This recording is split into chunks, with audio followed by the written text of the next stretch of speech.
Pertanyaan saya mungkin adalah, apa kita kalau berdoa curhat itu harus melalui sholat? Apakah berdoa itu harus melalui sholat? Enggak. Tetapi sholat itu adalah bentuk media curhat berdoa yang paling efektif. Hmm.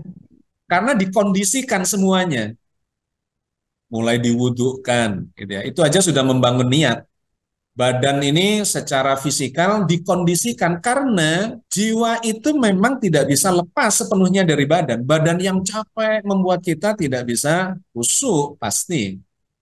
Banyak bekerja, banyak pikiran ya, maka kalau kita lihat secara fisiologis, kepala itu akan lebih panas, temperaturnya lebih tinggi dibanding yang lain kalau kita kerjanya penuh dengan memanfaatkan pikiran.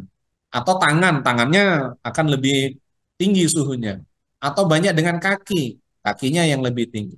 Maka ketika diwudhukan, itu akan terjadi proses pendinginan dan meratakan suhu badan. Efeknya ternyata pada mood itu jadi lebih segar, menjadi lebih siap, gitu ya. Secara moodnya itu menjadi lebih bagus, dan kemudian hormon-hormonnya, serotoninnya, gitu ya, endorfinnya apa segala macam, itu akan membuat mood kita lebih bagus, dan itu akan menjadi frame bagi kesadaran kita menuju pada gelombang alfa theta yang disebut khusyuk itu, gitu ya. Jadi ini saling berkait. Maka dengan cara itu, sholat itu menjadi efektif.